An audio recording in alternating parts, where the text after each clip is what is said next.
metros, ¿verdad? Eso es, el crecimiento es algo que nosotros podemos cuantificar.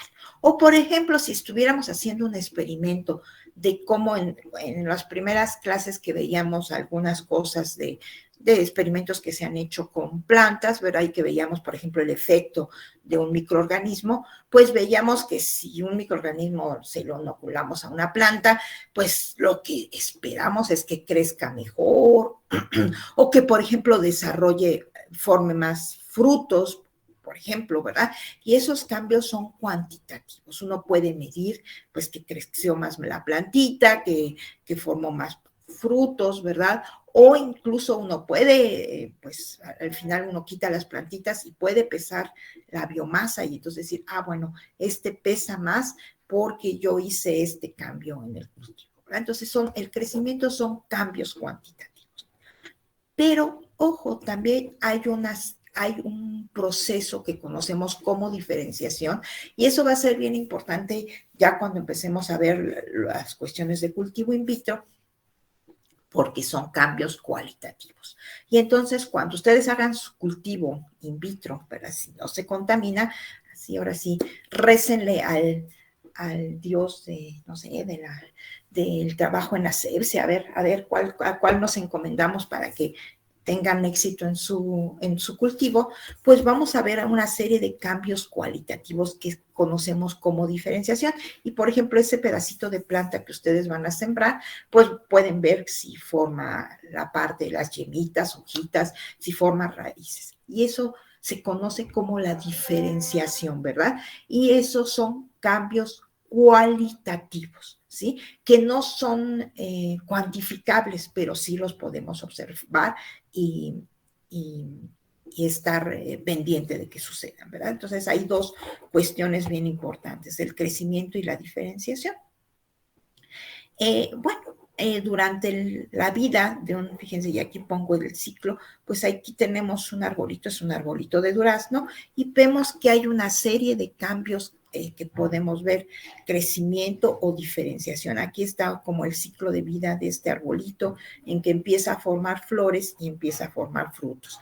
Y a partir de esos frutos, pues obtenemos la semilla y luego podemos obtener una planta completa. Entonces, ese es un desarrollo de este arbolito, ¿verdad? Entonces hay una serie de cambios, aquí habla de cambios graduales y progresivos que nosotros podemos estar documentando, ¿verdad? Y ustedes en su cultivo, esperemos, ¿verdad? Pidan, le digo ya, al Dios de su preferencia, ¿verdad? Que esos cambios sucedan. Y que no se contamine, ¿verdad? Esa es una cosa. Bueno, aquí tenemos algunos cambios. El desarrollo sería un conjunto de eventos que ocurren durante el ciclo de vida de la planta.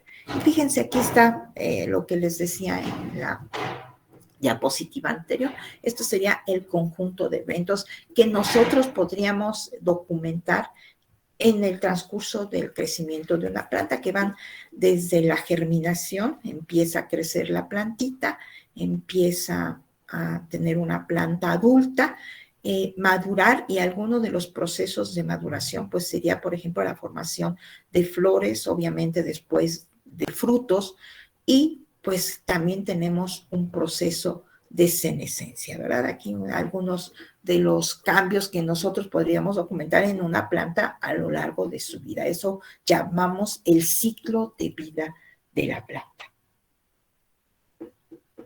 Y bueno, por ejemplo, nosotros cuando cultivamos in vitro, pues lo ideal sería que nosotros tuviéramos una plantulita, que la desarrolláramos in vitro y luego la pasáramos a suelo y esa planta pudiera desarrollar su ciclo completo. Cuando logramos eso, decimos que pues ya tuvimos éxito en ese proceso de micropropagación.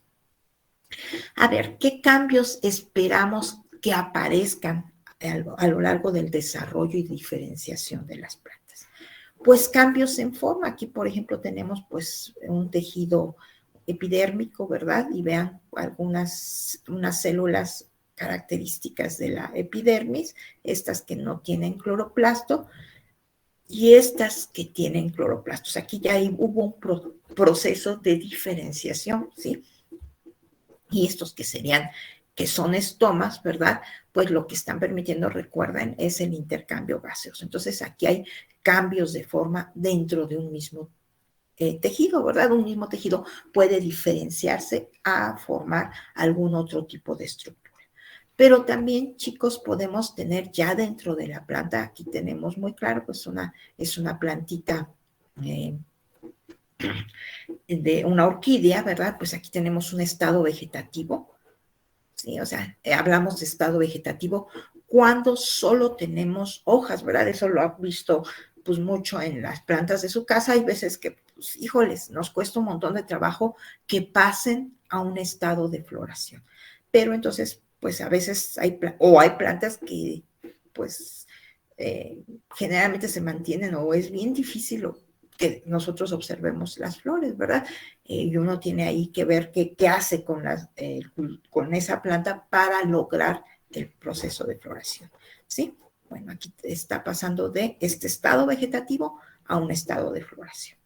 O aquí está pues todo el crecimiento de una planta desde que empieza a germinar, una planta joven hasta una planta adulta, ¿verdad? Una hoja completamente ya desarrollada. Estos son cambios que nosotros podemos estar observando durante el ciclo de vida de una planta.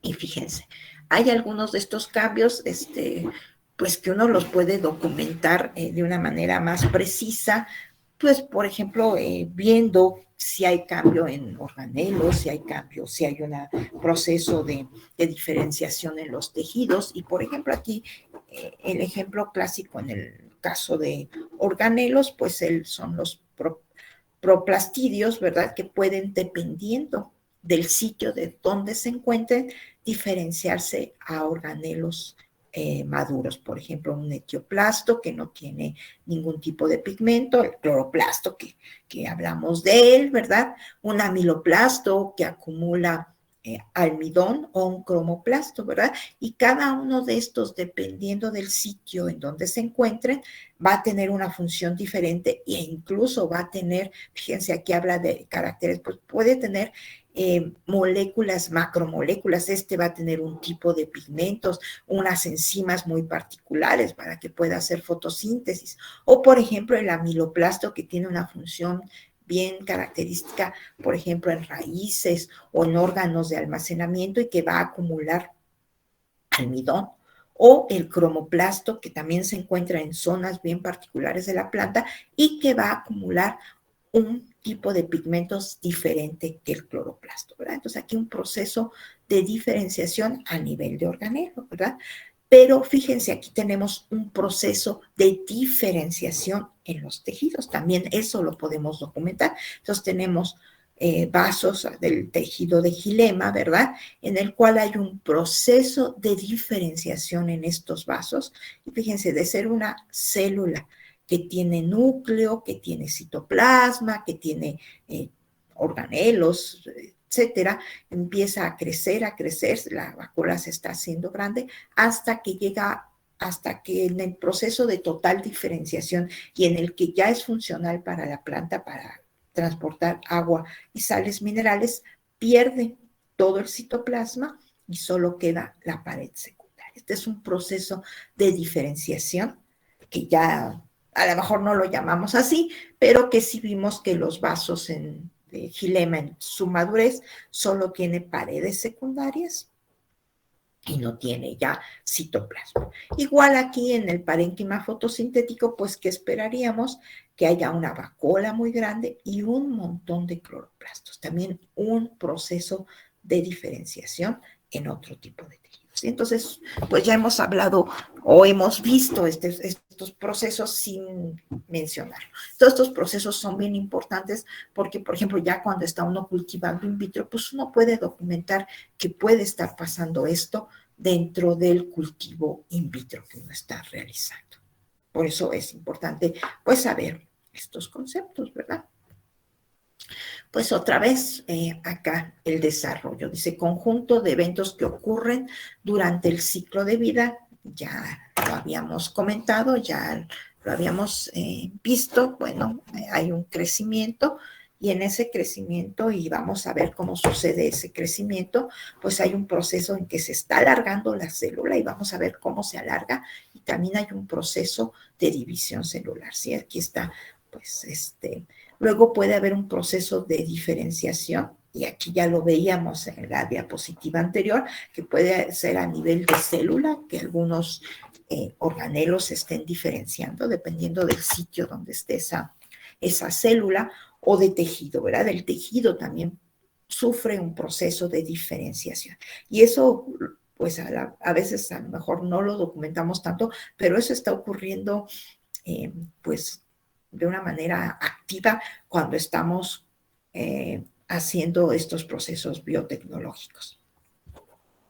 También puede haber, fíjense, movilización de sustratos, o sea, y generalmente es movilización, pueden ser las sales minerales que veíamos, pero también, por ejemplo, los componentes de el resultado del proceso fotosintético que se está produciendo en las hojas y luego se está moviendo a otras partes de la planta, para, ya sea para usarlas o para almacenarlas. ¿Verdad? Tenemos zonas de almacenamiento. Y pues un último proceso bien importante en las plantas, que es el proceso de reproducción. Pues aquí se ve un ejemplo de lo que está sucediendo cuando germina una semilla. Aquí está empezando a germinó, y fíjense, aquí están todavía los cotiledones. De hecho, así van a ustedes a ver la plantita de frijol cuando emerja, pues está el cotiledón y empiezan a desarrollarse las hojas, empieza a crecer la planta, empieza cada vez a tener las hojas, y fíjense, estas primeras hojas, si ustedes las observan, las primeras que salen, pues si ven, todavía se ven como amarillentas, podríamos hablar que se ven un poco cloróticas, porque en el proceso de diferenciación de esta planta que está germinando, o de esta semilla que está germinando, pues todavía no hay una síntesis muy activa de la clorofila. Pero ya a medida que se desarrolla, vean cómo empieza a verse más verde. Esto quiere decir que ya empieza a haber síntesis de clorofila dentro de los tejidos de esta planta. Entonces aquí vemos diferentes eventos del desarrollo, del proceso de diferenciación, ¿verdad? Y si viéramos estas hojitas a nivel celular o a nivel tisular, vamos a ver procesos bien claros de diferenciación. ¿Sí, chicos? Bueno, pues cuando nosotros aquí, esto está metido medio a fuerzas, pero por ejemplo, en el anterior, y me voy a regresar, pues aquí vemos un proceso natural, un proceso de germinación, y vemos que está la planta desarrollándose, formándose, y les digo, si lo viéramos a nivel celular o tisular, veríamos esos procesos. Cuando nosotros hacemos cultivo in vitro, nosotros podemos hacer el seguimiento, y aquí hay varias vías que esta diapositiva, esta imagen, la vamos a estar retomando varias veces, porque pues son diferentes vías que se pueden seguir en el cultivo in vitro.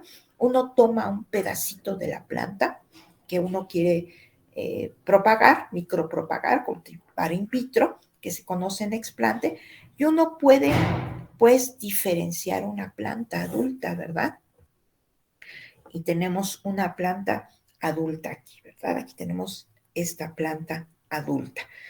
Este es un proceso de diferenciación, ¿verdad? Simplemente lo que quiero, y fíjense, uno a partir de este pedacito que yo estoy tomando, forma la parte aérea de la planta, luego las raíces y luego la pasa a tierra. Este es un proceso de diferenciación que se logró in vitro. Pero también, fíjense, uno puede formar esto que llamamos callo, que es un tejido totalmente indiferenciado, y lo mantenemos totalmente indiferenciado. Vean que son puras celulitas que está uno cultivando en un cultivo líquido, valga la redundancia, y después en un bioreactor. Y aquí es lo que nos interesa, es extraer metabolitos secundarios. Entonces, esto es otro proceso de diferenciación bien diferente del normal que uno sigue para obtener una cosa que les interesa.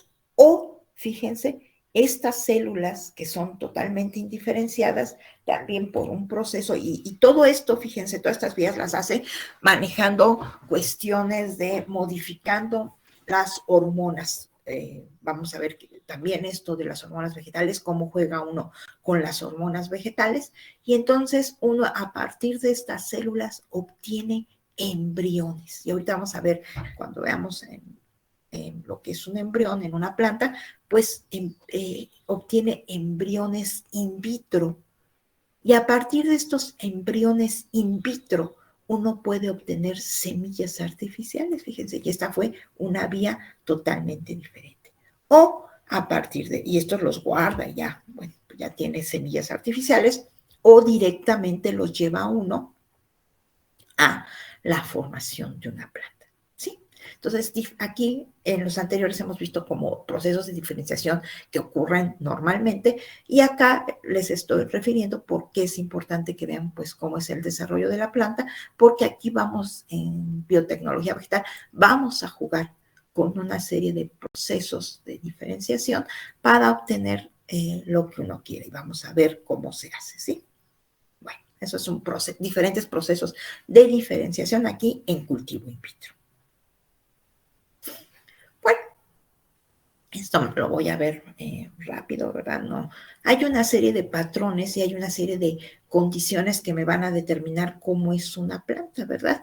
Las condiciones internas pues son genéticas, ¿verdad? Y entonces aquí vemos, por ejemplo, que esta plantita pues tiene este tipo de hojas que llamamos arrocetada, que casi no tiene un tallo, ¿verdad? Pero eso es una condición genética. Hay una serie de patrones de desarrollo internos que nos va a decir cómo es una planta. Pero hay una serie de condiciones externas, ¿verdad? O sea, de factores ambientales con lo que también nosotros pudiéramos regular en un momento dado el proceso de diferenciación. Y por ejemplo, voy a poner, a lo mejor lo traigo, no sé si lo traiga más adelante, pero lo voy a decir aquí. Muchas veces uno puede lograr, o sea, puede tener una planta que les decía, pues no florece, pero modificando condiciones externas, uno podría lograr el proceso de floración, ¿verdad? Hay algunas plantas de ornato que realmente lo que nos interesa es la planta, perdón, la flor. Y a veces uno pues las tiene en casa y dice, pues esto no florea, ¿verdad? Bueno, pues uno tendría que modificar algunas condiciones externas, porque estos procesos de diferenciación responden a factores ambientales. Por ahí les doy un tip. Muchas veces una planta no va a florecer si uno no le estresa. Si uno, por ejemplo, le pone mucho fertilizante, mucha agüita, lo tiene consentido, pues la floración se va a dar cuando la planta requiera de reproducirse y básicamente pasar a otro sitio porque a lo mejor en esa condición hay mucho estrés. Y una manera de estresar a la planta pues es ponerle un poquito menos de agua. Y a veces resulta con algunas plantas que si uno le estresa, o sea, tampoco dejándola sin agua, ¿verdad? Pero sí no poniéndole tantísima agua, pues uno estresa a la planta y logra que florezca. Entonces uno tiene que revisar, o a veces es una cuestión de luz la que también podría inducir la floración, ¿verdad? Entonces hay condiciones externas que nos van a definir un patrón de desarrollo. Y eso es importante saberlo, sobre todo cuando uno está también trabajando en condiciones in vitro. ¿Cómo modifico esas condiciones para lograr un proceso de diferenciación? Sí, pues por ejemplo aquí pues esto de las hojas, esto pues son condiciones, o sea, el cómo se formen las hojas, pues esto sí no lo vamos a poder modificar porque es una cosa totalmente relacionada con el patrón de desarrollo de esa planta, ¿verdad? Pues aquí vemos una gran variedad de hojas y esta variedad de hojas, esta forma de hojas depende de la especie, ¿verdad? Cada especie, y ustedes lo han visto intuitivamente, lo saben, ¿verdad? Que pues cada planta tiene una forma de hoja diferente, ¿verdad? Incluso a cómo se distribuye a lo largo del tallo, ¿sí? Entonces, esto es importante. Pero hay cosas que a lo mejor nosotros sí podemos estar regulando. Y esto es qué tanto crece una planta, ¿verdad? O sea, qué tanto crece, por ejemplo, hacia lo alto una planta. Y les voy a poner por ahí un ejemplo, a lo mejor que lo han visto en las plantas de su casa, que pues, por ejemplo, en Navidad, pues uno compró su Nochebuena, ¿verdad? La tiene. Todavía algunas de las Nochebuenas que compró uno en Navidad, pues todavía puede tener flores ahorita. Y pues a veces, si uno la cuida muy bien, nos dura todo el año. Pero generalmente cuando compramos nuestra planta de Nochebuena, pues es una planta chaparrita, con muchas hojitas, ¿verdad? Y pues uno la puede conservar ahí. Todo el año, pero empieza a crecer los internodos. Y entonces resulta que por ahí de septiembre, octubre, todavía tiene uno la plantita, pero esta planta se hizo muy, muy larga y ya no es la plantita chaparrita con muchas ramas y muchas flores, ¿no? Y se hizo larga, larga, y a lo mejor también sí puede formar flores, pero ya la planta ya no es esa misma plantita que compramos. Y eso está dado por condiciones externas que están reguladas básicamente por luz, ¿sí? Entonces, eso es algo, un patrón que se ve y bueno, uno tendría que saber cómo controlar, cómo manejar esa planta, pues para que generalmente nos gustan estas plantas como muy frondositas, a que se haga larga, larga, larga, pero eso es común que suceda, ¿no? Y bueno, también este otro que está dado, ustedes conocen de muchas plantas que se mueven, aquí es el ejemplo del girasol, pero hay muchas plantas que uno compra que, por ejemplo, se pueden abrir y cerrar sus hojas a lo largo, dependiendo de la incidencia luminosa, o moverse siguiendo la luz, ¿verdad? Eso también es algo que está regulado por condiciones externas, ¿verdad? Y bueno, hay otro término que vamos a estar usando de morfogénesis, ¿verdad? Y fíjense, aquí se los dejo, esto lo vamos a ver mucho, mucho, mucho. Y por ejemplo, aquí dependiendo de la proporción de hormonas, ¿sí? Pues aquí dependiendo no voy ahorita a hacer mucho énfasis, pero aquí dependiendo de la proporción de hormonas, se me formó la parte aérea, o sea, las ramitas, las tallas, las hojas, ¿sí? En cambio, en este otro caso, se me está formando exclusivamente raíces. Y estos procesos yo los puedo regular. Este es un proceso de morfogénesis, esto lo vamos a estar hablando, ¿no? Y dependiendo de cómo aplique yo hormonas, ya sea que obtenga la parte aérea o las raíces. O yo puedo equilibrar y formar parte aérea o raíces. O, ojo chicos, fíjense, aquí estoy haciendo que se me forme este tejido indiferenciado que yo les decía que era un tejido calloso, ¿verdad? Y que se usa mucho, por ejemplo, cuando uno quiere producir un metabolito secundario. Entonces, estos son procesos de diferenciación y fíjense, aquí habla de que forma células funcionalmente especializadas. Pues aquí es muy claro, se forma tallo y hojas y no es lo mismo que formemos raíces. O formamos estas células que son indiferenciadas y que me puede dar lugar a cualquier otra célula. Y esto yo lo puedo controlar. Eso es importante conocer que en cultivo in vitro yo puedo controlar y se controla. Vamos a ver muchos ejemplos de esto. ¿Queda claro hasta aquí, chicos? Sí, sí.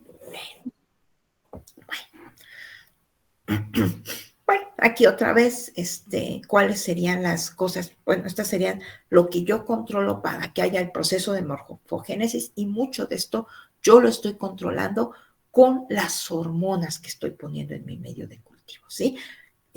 O dentro de la planta se está controlando, pues también porque hay una serie de hormonas, ¿verdad? Pero esto yo lo puedo controlar, yo lo puedo manejar para lograr algo en cultivo in vitro, ¿verdad? También hay una serie de señales externas que están dando y que están sirviendo para el desarrollo vegetal. Estas señales serían la luz, la temperatura, horas de luz durante el día. Yo les hablaba de las nochebuenas, ¿sí? Las nochebuenas se habla que son plantas de días cortos y por eso generalmente pues nosotros las tenemos en la zona en la época de invierno, ¿verdad? Porque nosotros nos dimos cuenta, ahorita ya estamos acercándonos más hacia la primavera, ¿verdad? Y más en nuestro donde estamos nosotros ubicados como país, pues no es tan claro ahorita. Todavía muy al norte, pues sí es un invierno más crudo, pero nosotros cada vez tenemos mucho más horas de luz al día, eso lo estamos ya viendo, ¿verdad? Pero, por ejemplo, en diciembre, pues sí veíamos que las horas de luz al día son pocas.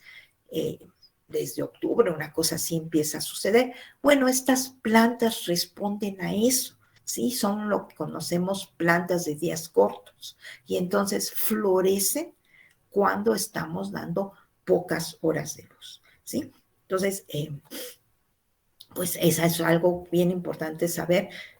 Los floricultores lo conocen y bueno, para que estas plantas florezcan debe de haber pocas horas de luz al día, ¿sí? Bueno, aquí varias cuestiones que me están regulando y señales que nos están permitiendo para que la planta se desarrolle.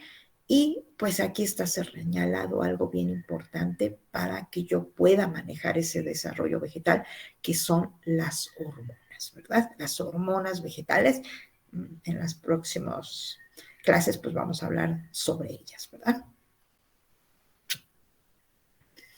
Y bueno, dentro de estas hormonas, ¿verdad? Hay también una serie de hormonas vegetales. Esto nada más se los voy a dejar así, nada más para que las conozcan.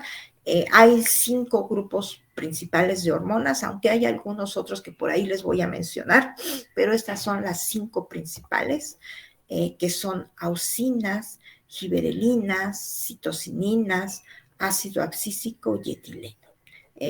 Cada una de estas pues las vamos a mencionar. Cabe hacer la aclaración, chicos, que en cuestiones de biotecnología, de cultivo in vitro, las que se usan y que nos causan gran parte de los procesos de diferenciación en el cultivo in vitro, y me voy a regresar, perdón, ¿sí? Las que estamos usando para obtener todos estos procesos de diferenciación en el cultivo in vitro son básicamente 2, ¿sí? Para ya sea obtener hojas, obtener raíces, obtener ambas cosas, obtener un cultivo totalmente indiferenciado. Las que se usan básicamente en cultivo de tejidos son auxinas y citocinas, ¿sí? Entonces eso lo vamos a estar repite y repite y vamos a ver ejemplos, así que no se preocupen y vamos a ver cada una de estas hormonas, pues qué función tiene dentro de la planta. Y aquí vemos, eso se los voy a dejar por ahí, pero pues diferentes ejemplos de lo que están haciendo, donde se están sintetizando las plantas, donde se están sintetizando cada una de estas hormonas que pueden viajar. Por ejemplo, aquí me dice que las auxinas básicamente se están sintetizando en la parte, en el meristemo de arriba, en la yemita, y viajan por toda la planta, ¿verdad? Dependiendo, hay muchas, están controlando todos los procesos de diferenciación y desarrollo en la planta. Y todas estas hormonas, pues algunas de ellas sí las vamos, les digo, básicamente para mucho del cultivo in vitro, pues se usa auxinas y citocininas, aunque para algo en particular a veces se usan algunas de las otras hormonas. Y aquí fíjense algo que voy a hacer, el etileno es un gas y el etileno pues es también una hormona vegetal. Fue una de las que costó más trabajo porque sí se sabía una serie de efectos que producía que se veía que estaban sucediendo en las plantas y pues como que no se veía qué hormona era hasta que después pues se vio que el que hacía ese efecto era este gas que es el etileno, ¿sí?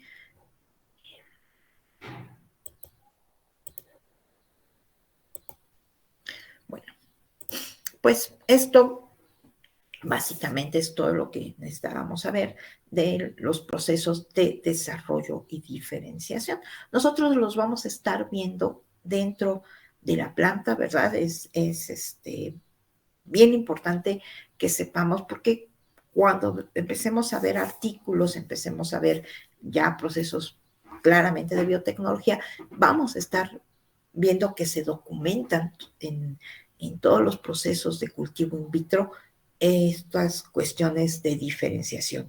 Vamos a ver, por ejemplo, a partir del desplante que ustedes pongan, pues empieza a desarrollarse. A veces se empieza a desarrollar la parte aérea, o sea, ven ahí pues una hojita que se desarrolla o ven que se forma la raicilla, ¿verdad? O pueden ver que hay un proceso de un crecimiento indiferenciado y eso es simplemente que se está formando un callo. Entonces uno pues tiene que aprender a distinguir este tipo de procesos, ¿verdad? Eh, no sé si hasta aquí tengan alguna duda o comentario. Bueno, vamos a ver en la siguiente hora y vamos a empezar por lo que se conoce, bueno, lo que explicar qué es la semilla, ¿sí? Y cómo se da en la semilla el proceso de germinación, ¿sí? Para ya después irnos ya a cada una de las hormonas, ¿sí? Y bueno, vamos a ver cómo después estas semillas, ahorita les explicaba yo de los embriones somáticos, pues vamos a ver, y ahí los voy a remitir a que después vean una semilla en su casa, ¿verdad? Y reconozcan estas partes, cómo se da todo este proceso, dónde está el embrión, qué es el embrión, para que después lo podamos, pues podamos ver que también en cuestiones in vitro uno puede formar una semilla in vitro. Y algo, eso sí, se los voy a dejar por ahí de tarea, que vean, pues cómo hay también, o cómo se guarda el germoplasma, más bien, cómo se guarda el germoplasma, vamos a medio explicar este término de germoplasma, y es una cosa bien importante para mantener la biodiversidad pues tanto de plantas cultivadas como de plantas no cultivadas, ¿sí? Voy a cortar esta llamada, les pongo ahorita la otra llamada en su Classroom, chicos, y les pido que unos 2 minutitos antes, de tal manera que a las 9 en punto estemos ya la mayoría conectados para que veamos la segunda parte de la clase. ¿Queda claro, chicos? Sí, profesora. Sí, está bien. Corto la llamada.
Bueno, chicos, todavía nos faltan algunos. Vamos a esperarnos. Llegando por aquí. Bueno, pues ya vimos todos los, espero que medio les haya quedado claro. Ahorita realmente vamos a seguir manejando estos dos términos, bueno, de crecimiento, desarrollo, diferenciación, todos esos términos, morfogénesis, de hecho, son términos que a veces se usan indistintamente, pero los vamos a estar viendo en todos los procesos de cultivo in vitro de plantas. Espero que ustedes logren ver alguno de estos procesos en su planta que hagan en la escuela, en su cultivo in vitro, ¿verdad? Esperemos que sí. Y bueno, lo que les decía que vamos a empezar a ver es ya la semilla, y es bien importante también que vean cómo es la semilla, cómo se empieza a desarrollar, qué procesos detonan lo que conocemos como germinación, ¿verdad?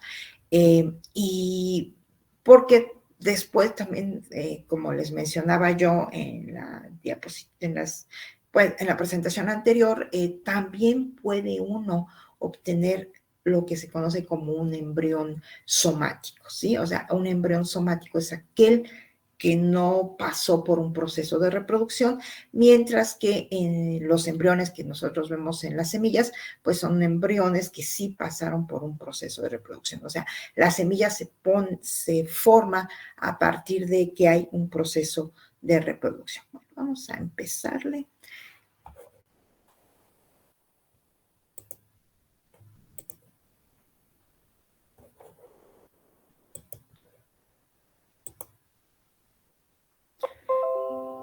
Bueno, ahí está, pues, un proceso de crecimiento. Pues aquí se ven algunas etapas desde la polinización, y ahorita vamos a ver de una manera muy somera cómo se da desde el momento de que llega el polen a la flor, cómo hay este proceso de desarrollo de la semilla, hay un proceso de maduración de esa semilla, un proceso que se conoce como latencia, ¿verdad?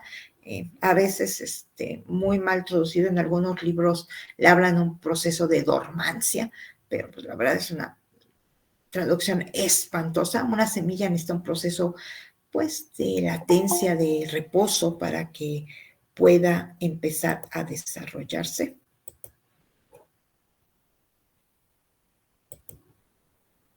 Y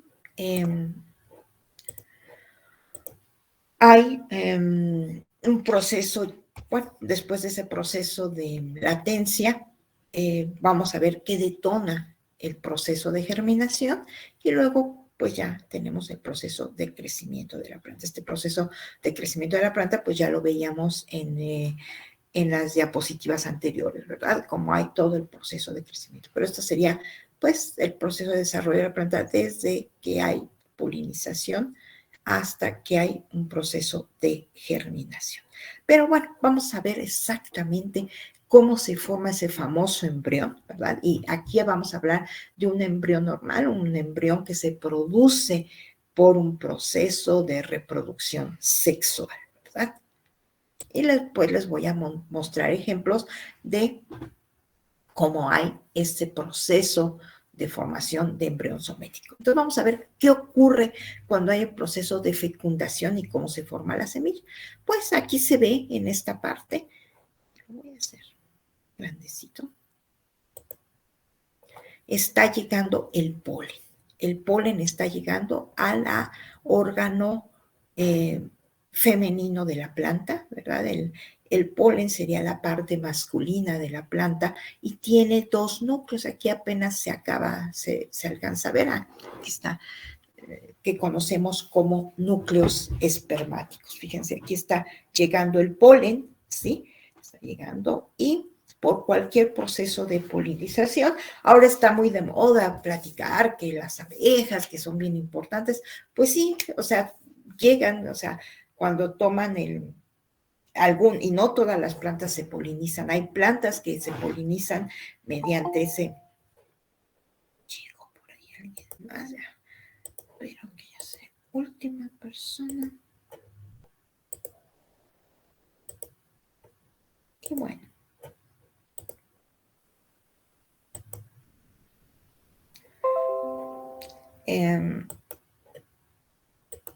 Bueno, aquí está.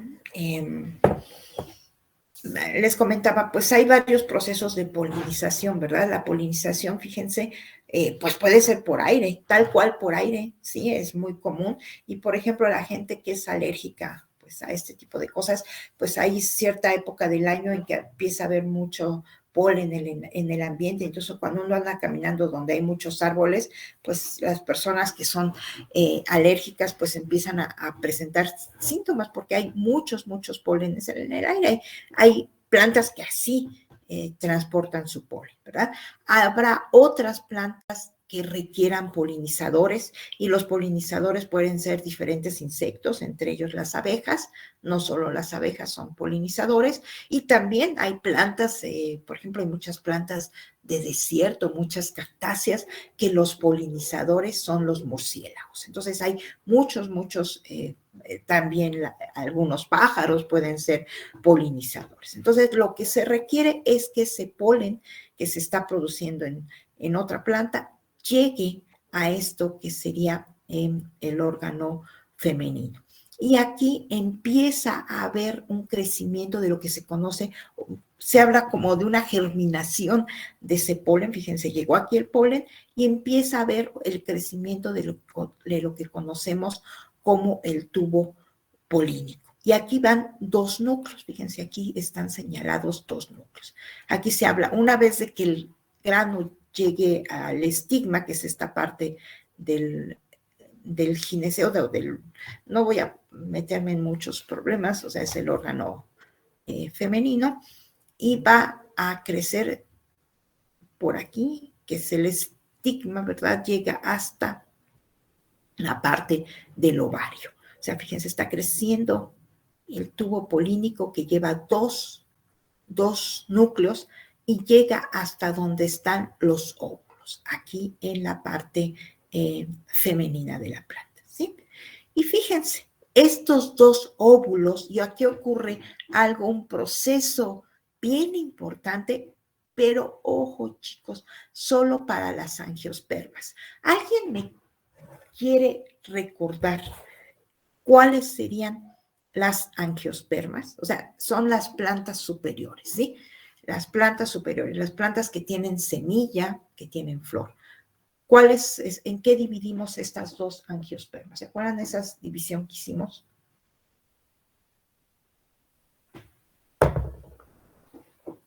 Mono y dicotiledóneas. Mono y dicotiledóneas, sí, perfecto. Yo dije, ya se resetearon.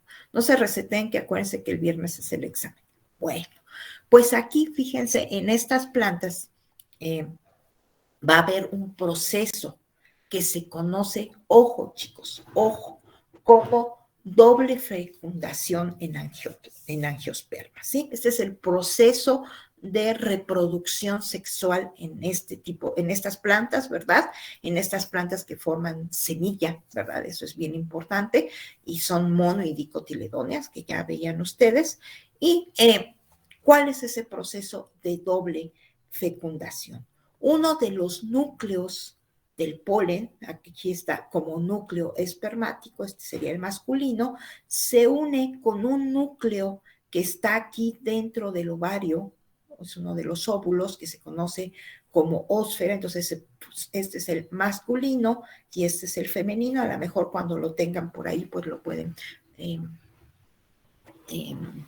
tener. A lo mejor les dejo que hagan una esquemita para que se acuerden de este. Es un punto importante en este tipo de plantas. Al unirse este masculino con este femenino, son dos núcleos, cada uno tiene la mitad de cromosomas, es N y este es N, forma un cigoto o huevo que tiene ya toda la información genética y es 2N, ¿sí? Y este cigoto forma el embrión de la semilla.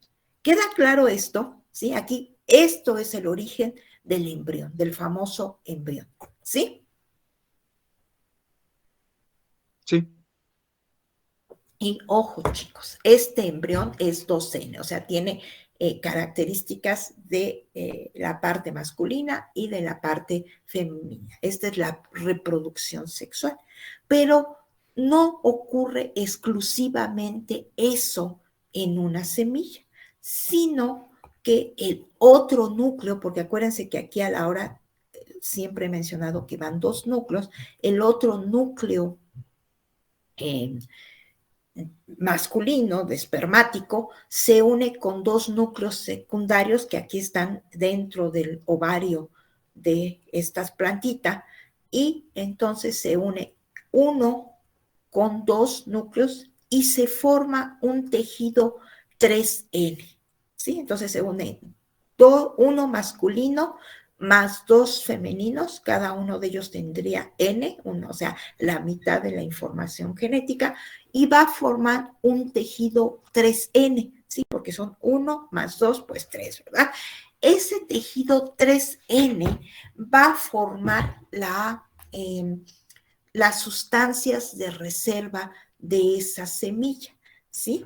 Que conocemos como endospermo. Aquí hablan de albumen, yo creo que lo van a cachar, de hecho yo creo que esa va a ser una buena tareita, y se forma el endospermo. Endospermo. Ahorita lo vamos a ver, yo creo que en alguna otra diapositiva, pero ojo, entonces aquí este es el embrión y este es el tejido de reserva de la semilla.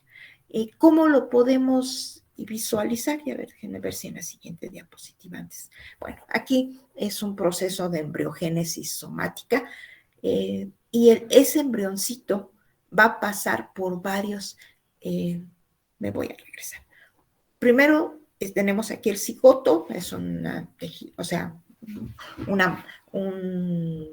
va a tener una forma, pero va a haber un proceso de diferenciación de ese embrión.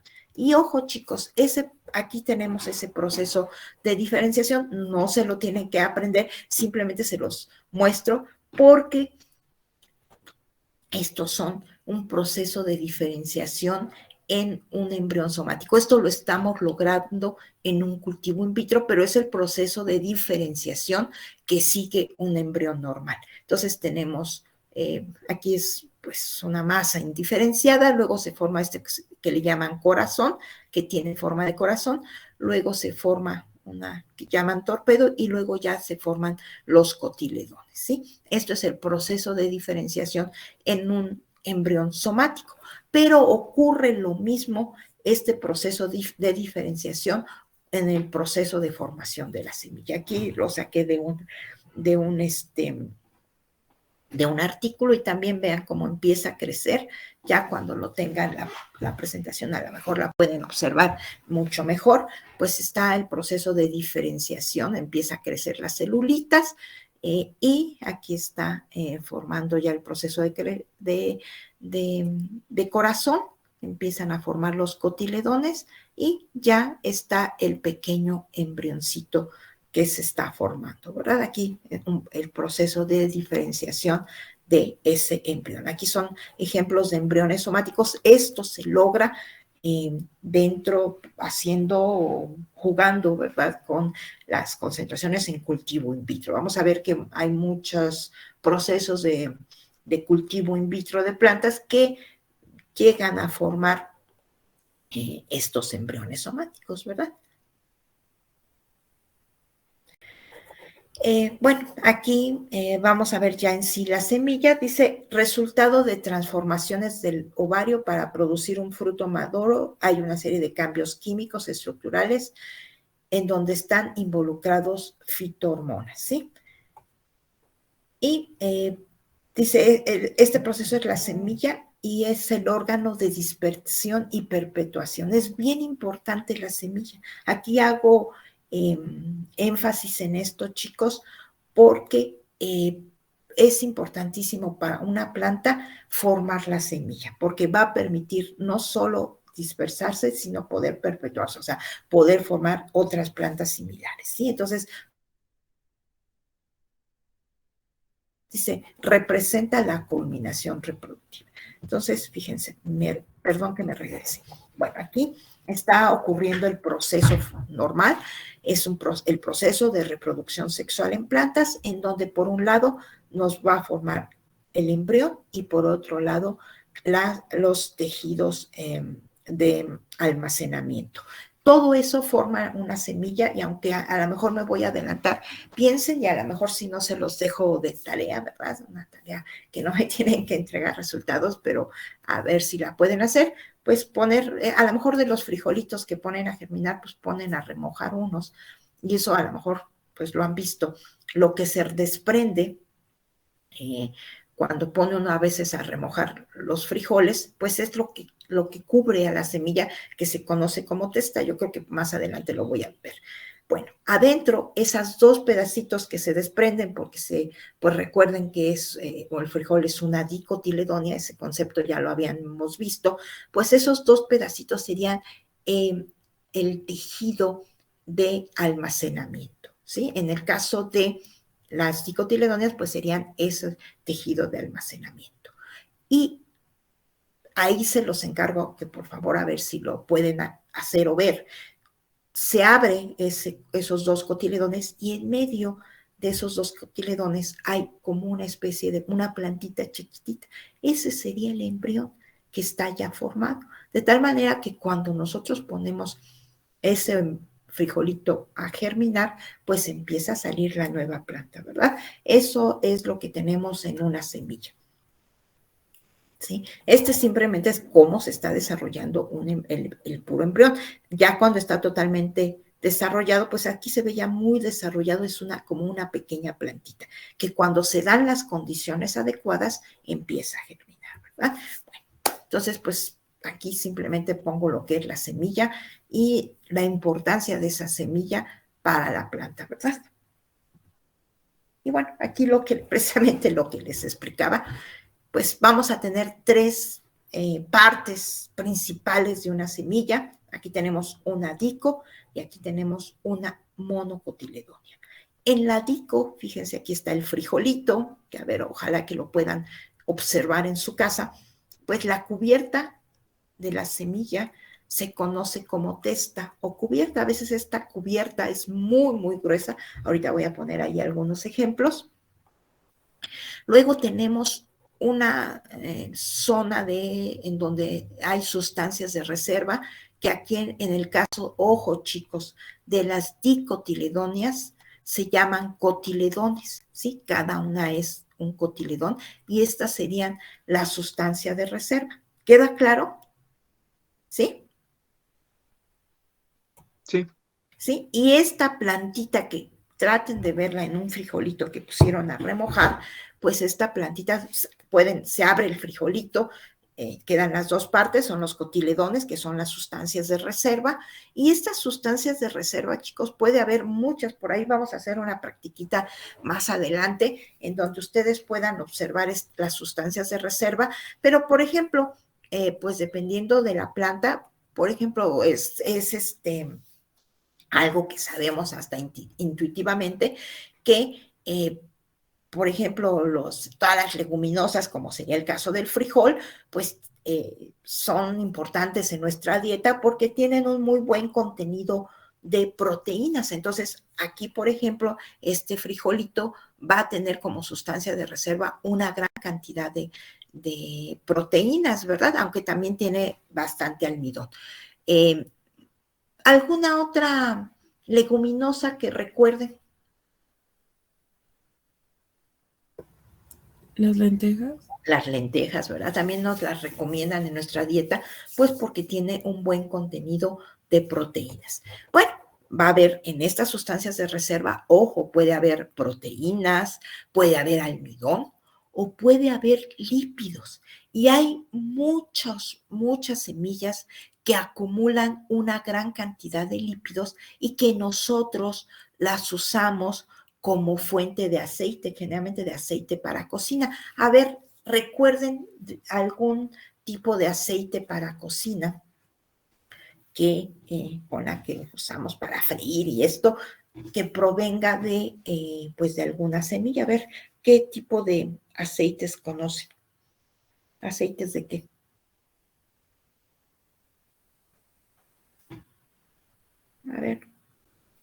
poco no han visto las... Ahí es diferente, fíjate.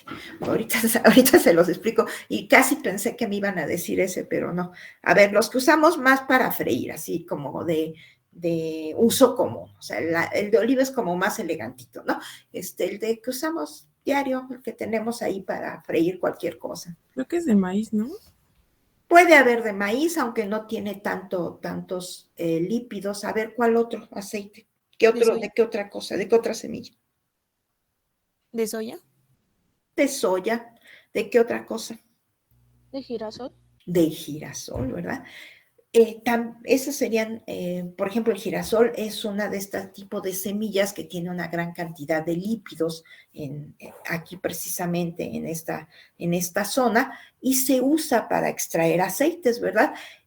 Por ejemplo, otro que no se usa para hacer aceites, pero que tiene una gran cantidad de lípidos es el cacahuate, ¿sí? El cacahuate, pues ustedes hasta cuando lo comen, pues lo sienten que tiene muchos lípidos. Bueno, vamos a hacer por ahí una practiquita en que ustedes vean qué tipo de sustancias están almacenadas en las semillas. Por ahí les dije, espérenme con el aceite de oliva, pues precisamente el fruto, bueno, nosotros nos hemos comido pues las aceitunas, que de donde se extrae exactamente el aceite de olivo. Bueno, la aceituna es un fruto, ¿sí? Y pues se queda la semillita, o sea, todo el mundo no hemos comido aceitunas y tiramos la semillita, ¿verdad? Entonces, ahí los lípidos están acumulados dentro del fruto, ¿sí? Ojo. Bueno, entonces hay semillas que como sustancia de reserva pueden acumular diferentes sustancias. Entonces, así es la dicotiledonia, tiene 2 cotiledones, aquí están las sustancias de reserva, tiene una cubierta que es la testa y tiene el embrioncito, que por ahí les encargo a ver si pueden observarlo en su casa. Y por otro lado tenemos la semilla de monocotiledonia y pues en este caso el ejemplo más típico y que conocen mucho más es el maíz, ¿verdad? Fíjense, aquí también va a tener una cubierta y tiene, no sé si ustedes, bueno, pues todos hemos comido elotes, ¿verdad? Y no sé si ustedes alguna vez han ido con su mamá o ustedes mismos los han mandado al mercado y cómo selecciona uno un elote que esté más tierno, que esté no tan seco y que esté todavía bueno para comérselo como elote. ¿Qué hace uno con ese elote para saber que está tierno? No van al mercado, ¿no? ¿Le pellizca un granito? ¿Y qué pasa? ¿Y qué tiene que pasar? Sí. Tiene que salir juguito, ¿no? Sale como juguito, como una lechita, ¿verdad? Sí. Y si no, pues también se los dejo de tarea por ahí, que busquen un elote en el súper y hagan el experimento, ¿verdad? Bueno, eso que sale, ese juguito que me dijeron, o esa como lechita, porque es un líquido blanquecino, pues es el endospermo, es precisamente el tejido 3N, es el tejido de almacenamiento de esas semillas, ¿sí? Otro tejido, otro endospermo que ustedes conocen mucho y que hasta ahorita no sabían que eso era una semilla, pues el agua de coco, esa agua de coco es el endospermo de esa semillota, ¿sí? Entonces, es diferentes tipos de endospermo, que son un tejido 3N y que también es un tejido de almacenamiento. ¿Sí, chicos? Bueno, aquí en la monocotiledonia tenemos esta cubierta, que es la testa, tenemos el endospermo, aquí sí se le conoce como endospermo, que es el tejido 3N, y tenemos el embrioncito en la parte, hay una parte más durita de ese grano, y eso nos damos más cuenta, por ejemplo, en estas semillas de maíz que usamos para el pozole, que hay una partecita más dura, pues esa sería precisamente donde está el embrión. ¿Queda claro, chicos, la diferencia entre mono y dico? Sí, profe. Bueno, aquí pues diferentes tipos de semillas y vean que pues hay muchas estrategias porque básicamente las semillas no solo les sirven para reproducirse, sino les sirven para dispersarse. Pues aquí nos ponen estos ejemplos, por ejemplo, del diente de león o de algunas otras semillitas que tienen como alitas. Por ejemplo, aquí en la Ciudad de México hay muchos truenos, o sea, es este tipo de planta que tiene como una alita la semilla. Y bueno, el diente de león, que todo el mundo lo hemos jugado con él, que lo soplamos, pues lo que estamos haciendo es ayudarle a dispersar las semillas a esa planta, o a veces el propio viento se encarga de eso, pero pues uno puede jugar con un diente de león y es una manera de dispersión. Aquí se habla de dispersión por viento. No sé si les ha pasado también a ustedes, cuando a veces va uno a un bosquecito sobre todo, y anda uno por ahí caminando, que después sale con los pantalones llenos de, pues estos que son frutitos, que tienen un montón de espinas, ¿verdad? Y pues se le pegan y uno le está sirviendo pues de dispersión a esa planta, ¿verdad? En el caso de condiciones normales, pues serían los animales los que están permitiendo que esa planta, que las semillas de esa planta se dispersen. Entonces aquí es otra estrategia de dispersión.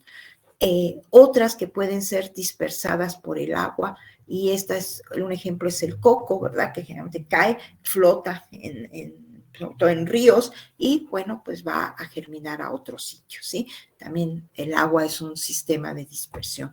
Otros que ahorita no me acuerdo si algún ejemplo que conocieran, pero pues hay muchos otros, bueno, algunas de estas que en su madurez como que se rompe donde están las semillas y salen expulsadas estas semillas, ¿sí? Y es la manera de dispersión. Y otra es por humanos, ¿verdad? Todas las que son pues, plantas cultivadas, pues uno le ayuda a la plantita a que se disperse, ¿verdad? Pero son diferentes estrategias de las plantas para dispersar. Entonces, la semilla es una manera de dispersarse y de perpetuar esa especie de planta, ¿verdad? Bueno, como les decía, en las plantas siempre se requiere que después de que se forme, que haya este proceso de fecundación, haya lo que conocemos como un proceso de latencia, ¿sí? Y es un proceso de,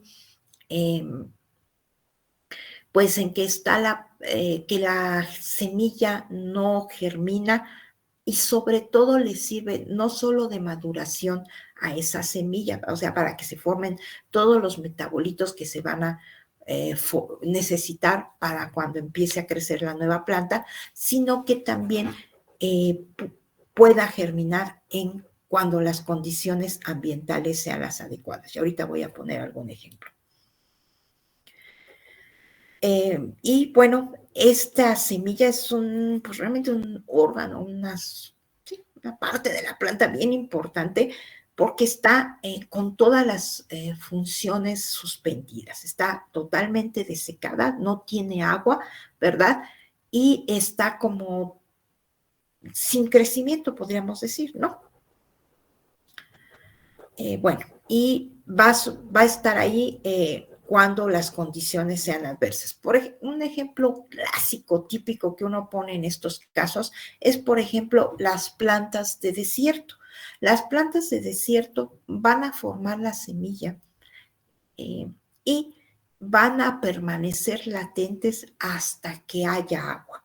¿Sí? O sea, no va a haber el proceso de germinación si no hay agua. Entonces, tienen una serie de mecanismos, la semilla, ojo, fíjense, para detectar que hubo agua y entonces en ese momento germinar y asegurar que esa semilla que germine pueda sobrevivir y formar una nueva planta.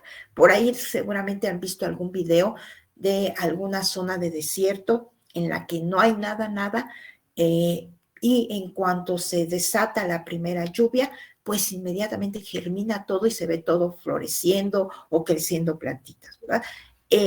Ahí la señal que obtuvieron estas plantas, pues fue el agua, ¿sí? Pero hay diferentes mecanismos, ahorita vamos a ver.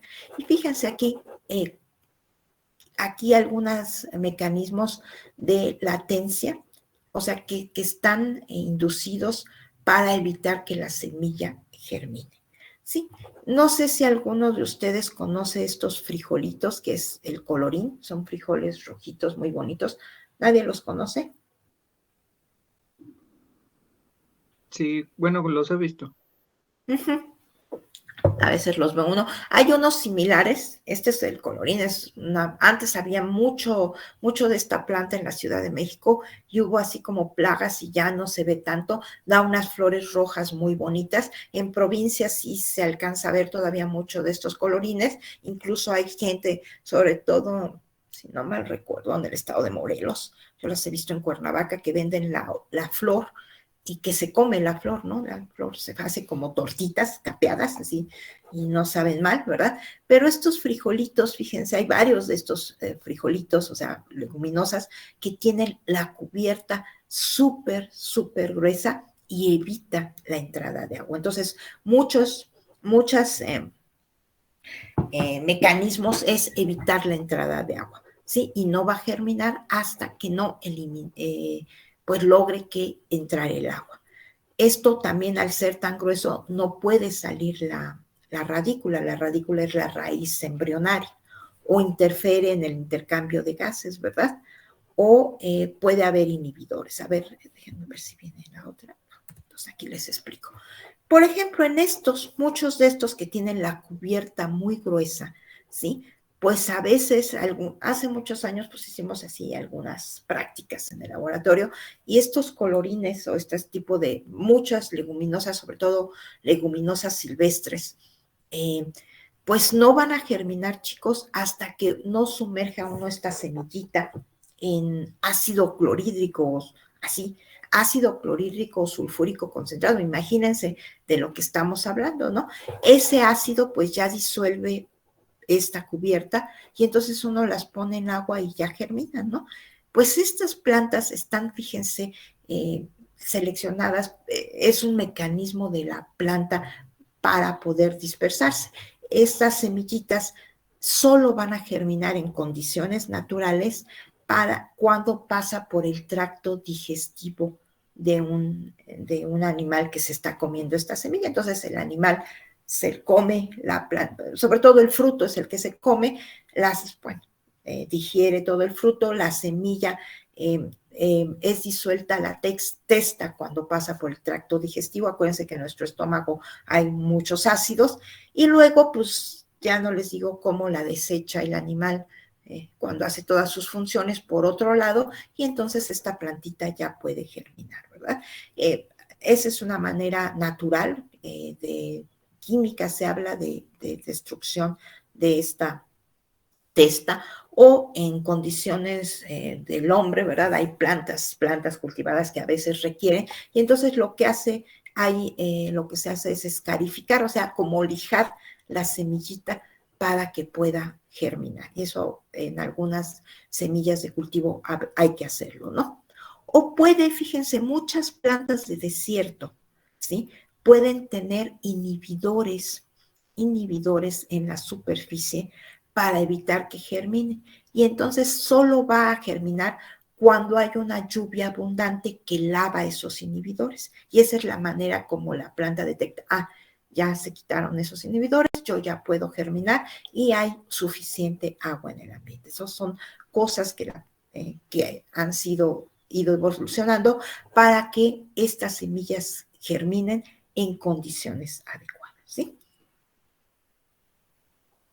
Bueno, también hay cuestiones de temperatura, ¿verdad? Por ejemplo, hay semillas que solo germinan después de un periodo de frío. ¿Por qué? Porque ahí están detectando que ya pasó, o sea, están en frío y en condiciones normales pues sería el invierno. Cuando se quita el frío, pues ya pueden germinar y están condiciones más adecuadas para que la planta, aquí se ve cómo puede uno saber que una planta está germinando, y eso es bien importante porque van a hacer un experimentito que se van a llevar a su casa y bueno, ustedes cuando se rompe esa cubierta y empieza a salir la semillita, uno considera que ya germinó esta planta, ¿sí? Aquí ya son plantitas que empezaron a germinar, ¿sí? Y bueno, algunas plantas requieren que la luz sea la que les indique que ya son las condiciones. Entonces hay fotorreceptores a nivel de semilla que indican que las condiciones, o sea, estos fotorreceptores generalmente están monitoreando si hay días cortos, o sea, o días largos. En general, las condiciones adecuadas para que germinen, pues serían días largos, porque ya pasó el invierno y ya son condiciones adecuadas para que germinen. Entonces, hay una serie de factores, tanto intrínsecos de la semilla como factores ambientales, que le están indicando a la semilla que germine, porque las condiciones ya son adecuadas para que la planta pueda estar o establecerse, ¿verdad? Bueno, esto es a lo que conocemos, les decía, como germinación, es la reanudación del embrión, del crecimiento del embrión. En cuanto les digo, lo primero que ve uno en una semillita, pues es la emergencia de la raíz o radícula, que se le conoce a esta raíz que viene del embrión, ¿verdad? Entonces, aquí, pues esta imagen es la que quiero que ustedes conserven, porque cuando se lleven su experimento a su casa, ustedes van a ver lo que se rompe la cubierta y empieza a emerger el embrión. En ese momento ustedes consideran que esta semilla ya ha germinado. Aunque, fíjense, el agua y el oxígeno pudiera estar disponible, a veces no germina la semilla, porque les decía que hay algunos impedimentos y me regreso. Uno, que pueda haber una testa, una cubierta muy gruesa, y aunque estén estos frijolitos, uno los puede meter en el agua y no germinan. Uno tiene que o escarificar o quitar la cubierta, por ejemplo, con una lija, o meterlos en ácido y después ya los pasa agua y entonces ya germina. O quitar los inhibidores. Ustedes van a hacer una practiquita con un inhibidor natural y van a ver cómo se impide la germinación, ¿sí? Entonces hay una serie de inhibidores y, por ejemplo, algunos de estos inhibidores pueden estar en el fruto. La planta se asegura que no germinen dentro del fruto. ¿Y para qué le sirve eso a la planta? Pues porque si germinan dentro del fruto, quiere decir que están todavía en la planta, ¿verdad? Mientras que si ya se lo comió un animal, ese animal ya se lo comió, ya hubo todo este proceso que les platiqué y ya pudo ser dispersada esa semilla, ¿no? Entonces, por eso hay una serie de inhibidores que están impidiendo y que están detectando lo que está pasando, ¿verdad? Aquí ya cosas que les ha estado diciendo, cómo se rompe. Pues la cubierta es escarificación, si uno lo quita mecánicamente, ¿verdad? O química, ¿verdad? Bueno, escarificación, perdón, puede ser mecánica o química. Mecánica sería con una lijita, o química, que uno les diga, lo sumerja en ácido, ¿verdad? O que pasen por el tracto digestivo de un animal, eso así de esa manera. Puede haber una inhibición química, ¿verdad? Recuerden que haya inhibidores que impiden la germinación, o fisiológica, ¿verdad? Que requiera frío, luz. Eso de frío, por ejemplo, hay algunas semillas que están así que conocemos. Por ejemplo, el durazno sería una semilla que requiere tanto un periodo de frío como un proceso de escarificación. Entonces, de esa manera uno podría germinar una semilla de durazno. Por ejemplo, hay otras semillas que están adaptadas a germinar después de un periodo de frío. También podría ser el caso de las cerezas, ¿verdad? Todas estas están adaptadas porque son generalmente plantas de zonas que tienen muy marcados los periodos de invierno y primavera, ¿verdad? Bueno, chicos, ¿a qué le llamamos germinación? Y esto es importante. Bueno, la germinación solo se da si hay entrada de agua. Y a la entrada de agua se le llama como imbibición, ¿verdad? Esa entrada de agua es lo que conocemos como imbibición. Así que cuando ustedes ponen una semillita, por ejemplo, que es lo que van a hacer en su casa, les decía, les habíamos dicho, en una papel de estraza o en una servilleta con agua, hay que estarle agregando agua que no se nos seque, pues esa entrada de agua, esa semilla, es a lo que conocemos como el proceso de imbibición. En cuanto entra el agua a esa semilla, se activan una serie de enzimas dentro de la semilla, y esas enzimas lo que hacen es degradar las sustancias de reserva. Y ya degradadas, esas sustancias de reserva es lo que permite que pueda haber el desarrollo del embrión. El embrión se alimenta. Piensen que, por ejemplo, si tenemos almidón, se rompe el almidón y me da azúcares, me da glucosa, y esa glucosa ya puede ser asimilada por el embrión. Y entonces el siguiente paso es lo que conocemos como emergencia. Entonces, ojo, entrada de agua, activación de enzimas para degradar sustancias de reserva y emergencia del embrión. Esas serían los 3 pasos fundamentales que ocurren en el proceso de germinación. ¿Queda claro, chicos? Bueno, les sigo. Y bueno, aquí está más desarrollado. Esto lo volvemos a ver cuando veamos hormonas, pero aquí les quiero indicar. Fíjense. Este es lo que conocemos como el proceso de germinación y el primero es activación del embrión. Se activa y aquí tendrían que poner la entrada de agua, ¿sí? La entrada de agua activa el embrión y se liberan unas hormonas vegetales que son las giberelinas. Esto lo vamos a volver a ver cuando veamos esta hormona. Estas hormonas actúan sobre una capa de la semilla y se liberan enzimas que degradan las sustancias de reserva del endospermo o de los cotiledones. ¿Qué pasa? Pues se rompen. Fíjense, aquí habla de enzimas hidrolíticas. Se rompen en moléculas más pequeñas esas sustancias de reserva. Por ejemplo, si fueran proteínas las sustancias de reserva, pues se liberarían aminoácidos y ya esas pequeñas moléculas sirven como nutrientes para el pequeño embrión que está aquí y empieza a crecer y entonces vemos este proceso de emergencia del embrión porque ya hay crecimiento del embrión. ¿Queda claro los pasos de la germinación? ¿Sí? Ojo, a ver.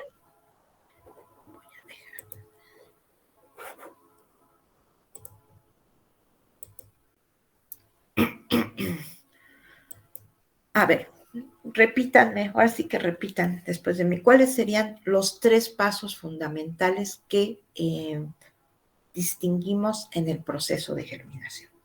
¿Qué tiene que pasar primero? La inhibición. O la entrada de agua, perfecto. Entrada de agua. A ver si Berenice. Inhibición, Es luego. que va a ser la entrada de agua y después se va a llevar a cabo la activación de las enzimas que degradan a las sustancias de reserva y va a originar la emergencia de la radícula, es decir, el desarrollo del embrión. Exacto, la salidita del embrión, ¿verdad?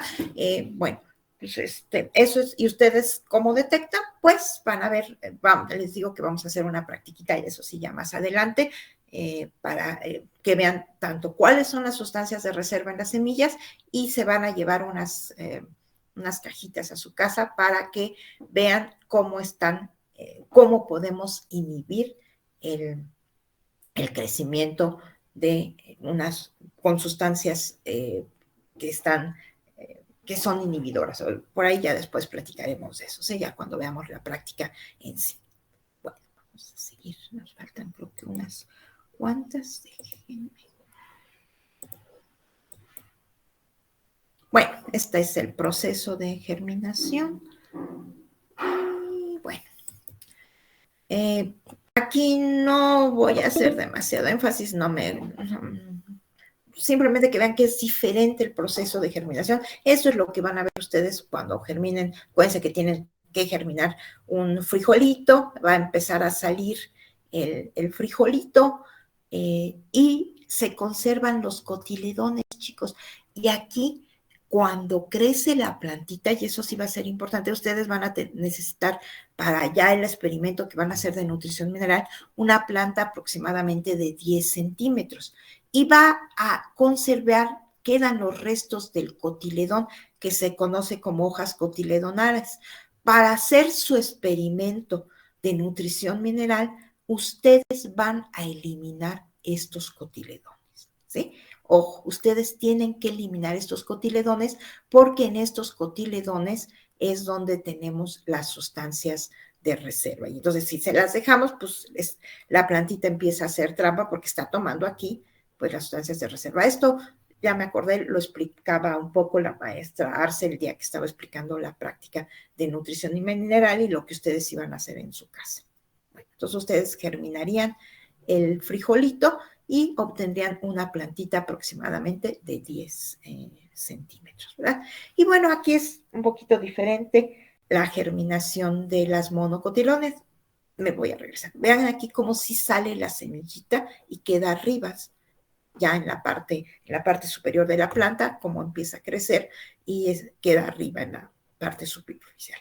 Mientras que en las mono, a lo mejor podrían hacer el ejercicio de germinar una semillita de maíz, ¿verdad? O de trigo, y ver cómo esta queda en la parte interna, y de aquí empiezan a crecer unas hojitas todas enrolladitas. Ojo, recuerden que este es el coleoptilo, esas primeras hojas que empiezan a salir se llama coleoptilo.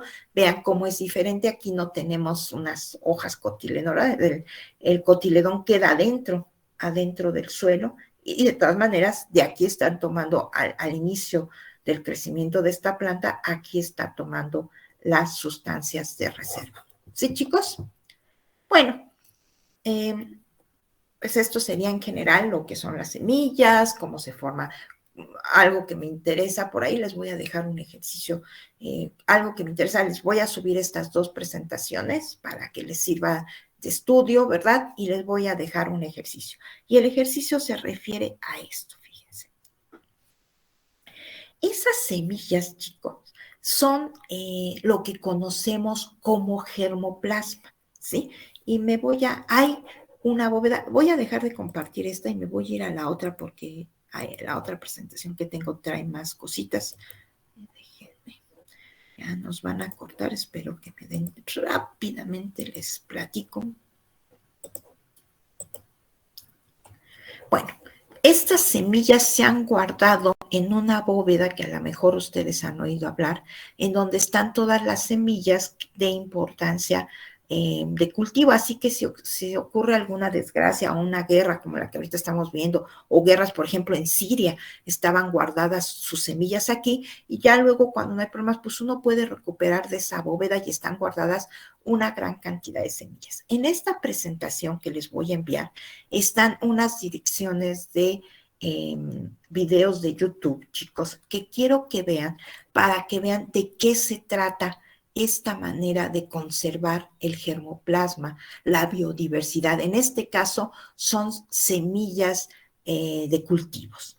Y aquí también, ojo, después vamos a hablar cómo plantas in vitro, o sea, fíjense, plantas crecidas aquí en frasquitos, se conservan, y hay bancos de germoplasma con plantas in vitro, ¿sí? Les voy a dejar esta presentación, se las voy a subir, ¿sí? Para que puedan revisar dos videitos y vean cómo se están conservando, pero después voy a retomar también estos bancos de germoplasma con plantas in vitro.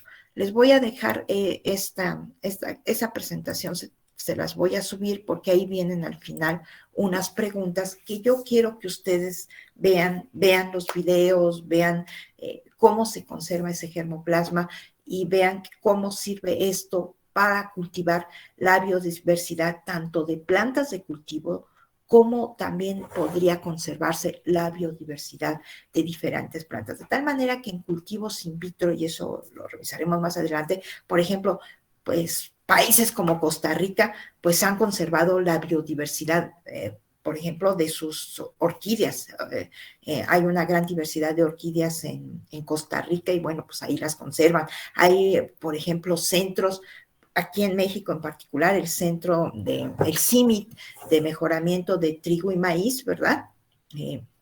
Bueno, ahí se conservan todas las especies de maíz y trigo del mundo, perdón, todas las variedades de maíz y trigo, y pues es bien importante porque muchas de estas están adaptadas a determinadas condiciones ambientales, ¿sí? Entonces, por ahí les voy a dejar esos videos, por ahí les dejo una serie de instrucciones y les subo las 2 presentaciones que les di el día de hoy para que lo tengan como material de estudio.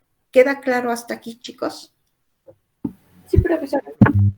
Recuerden, mañana en la tarde les pongo las instrucciones para el examen y el viernes a las 12 del día les envío el examen, ¿sí? Para que estén pendientes. Recuerden que el examen vendrá hasta la parte de nutrición mineral, ¿sí? Tienen todas las presentaciones, tienen todos los ejercicios para que ustedes puedan estudiar hasta aquí lo que hemos revisado en el curso. ¿Alguna duda o comentario al respecto? Creo que no. Bueno, a lo mejor las dudas va a ser el día del examen. Esperemos que lo puedan resolver rápidamente, fácilmente, ¿verdad? No está muy complicado. Es todo lo que hemos visto, tienen todo el material, tanto de teoría como de laboratorio. De hecho, muchas cosas que hemos visto en laboratorio, pues las hemos visto en teoría, ¿no? Tanto hasta en las introducciones que les han subido los profesores de laboratorio, viene una buena información de teoría, así que no dejen de revisar también esa información para que les sirva como material de estudio. ¿Sí, chicos? Sí, profesora. Bueno, pues que tengan muy buen día y nos vemos el viernes. Estén pendientes el jueves para las instrucciones del examen y el viernes pues también yo estaré conectada para cualquier duda que surja durante el examen, ¿sí? O problema. Sí, profe. ¿Chicos? Sí, profe. Pues que tengan muy buen día y nos vemos el viernes. Igualmente, hasta luego. Hasta luego. Buen día a todos.